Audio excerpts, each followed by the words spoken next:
Hello, this is AnlineOffline, and welcome back to another casual quick guide to Call of Duty Mobile. For today's video, we'll be covering the HVK-30. Unlocked at level 12 along with the Molotov cocktail. The HVK is a fully automatic assault rifle from Black Ops 3 that was added to mobile in Season 5 of 2020. Has it appeared in other games? That depends on what you think the HVK is, because it comes down to three options. The first but least likely option is that according to the campaign report, it's implied to be the carbine variant of the Man of War, and if the Man of War is a beefed up FAO, then the HVK would be a Futuristic FNC that was scaled up to 7.62x35.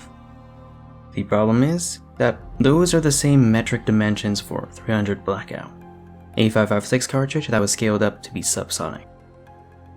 Option 2 is contextual.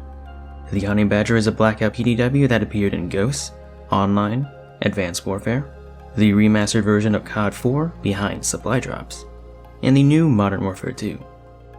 The third and most likely option is that Treyarch wanted to use the Honey Badger, but they already did so with the Peacekeeper in Black Ops 2, which would return behind supply drops. Thus, they went with a similar AR-15 PDW, the PDX by Maxim Defense, and they do have a thing against their customers equipping suppressors.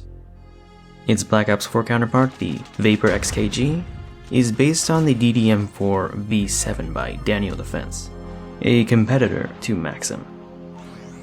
But back to mobile. Base damage per shot is low, killing in 5 shots at first, then dropping to 6 from farther away, leaving it with an effective range of 23 meters. Combined with its modest fire rate of 714 rounds per minute, time to kill is slow. However, with its body multipliers, its time to kill can be average. Headshots deal 30% extra damage, and arms deal 20% extra. You can achieve a 4-shot kill with a single headshot in its initial range, or at least 2 chest/arm shots within its effective range. You can extend its 5-shot range infinitely, but you would have to land all arm shots or multiple headshots. If you want more consistency in damage, you can equip large caliber. Base damage is the same, but with its new and improved body multipliers, you now kill in 4 to 5 shots with a 3-shot potential. It's all hit scan, you do reload faster, and you even have a 2-shot potential if you can get both headshots, but I wouldn't count on it. However, this is not without its cons. Your fire rate is reduced to 661 RPM, and your magazine size is reduced by 6 rounds. You also have more recoil, and a slightly slower ADS. In terms of mobility, the HVK is average for the AR class, except for its strafe speed. The base magazine size is noticeably larger than the average AR, at 35 rounds, and can be extended to 49. As mentioned before, large caliber reduces your magazine size to 29, but with faster reloading. As for bloom, the HVK is better than average and is on par with the KN-44, Kilo 141, and Krig 6. Contrary to its in-game description, its hipfire accuracy is only slightly better than the average AR. In my opinion, the iron sights are pretty good. Recoil is moderately light and somewhat awkward, but you'll get the hang of it.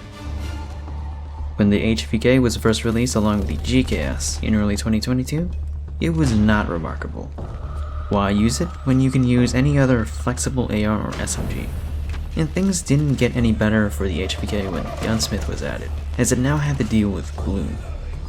But during the first anniversary, it was given large caliber, and in the following season, it was recognized as the most powerful weapon in this game's lifecycle, along with the Akimbo Phoenix, for its ability to 4-shot across the map. After a month of what was generally considered the worst meta, large caliber was nerfed. It now reduced your mag size by 6 rounds instead of 5. It could still 3-shot with a single headshot, but without its massive range, it was limited in versatility, and more specialized close-range weapons could outmaneuver it. Halfway through 2021, there was a bug with the stats bars that showed negative range with large caliber. We Call of Duty players should know better than to trust these stat bars, but it still warranted some complaints. And in an attempt to fix this, the devs accidentally turned it into a 2-shot weapon that did no damage beyond its mid-range. This lasted about 12 hours, and luckily, we were all distracted with the new Undead Siege mode at the time. After its patch, the HVK became a true, close-range, high-risk, high-reward weapon, with its new ability to 3-shot to the arms in its initial range. However, it was still limited by its small magazine and lowered to average bloom. In the coming months, minor adjustments were made to its body multipliers in hopes of making the base version of the weapon viable. Eventually, large caliber lost the ability to 3-shot to the arms, but in exchange, the base version was now a 6-shot kill at most. Later in 2022, its bloom was made to be accurate and received a buff to its overall ammo capacity, but large caliber received a nerf to its fire rate. However, with its most recent update, it regained the ability to 3-shot to the arms, and is now once again one of the most powerful weapons in the game, potentially the best gun in a one-on-one gunfight. The large caliber version of the gun is almost like a hit scan version of the Krig 6, but I would still favor the latter in respawn OPG game modes for its ammo capacity. As for the base version, it's an okay weapon. It's similar to what the M4 used to be like in early 2022, but with a fire rate similar to the HBR or AMAX. Clearly, the HVK is the weapon that has changed the most throughout this game's life cycle, and if you're watching this in the future, it probably changed again. So, as one last change I have in mind, is to increase its initial damage from 23 to 25, and in turn allowing the HVK to finally be able to 4-shot to the legs without large caliber. And if you're worried about large caliber, it doesn't affect its number of shots to kill. Black Ops 4's VAPR did have a bayonet as its operator mod, but I don't think that's necessary, because the ICR has a similar attachment, and it's terrible. But hey, that's just my opinion. This has been a Casual's Quick Guide. Feel free to suggest what weapons you want to see covered next. My name is On, and I'm off.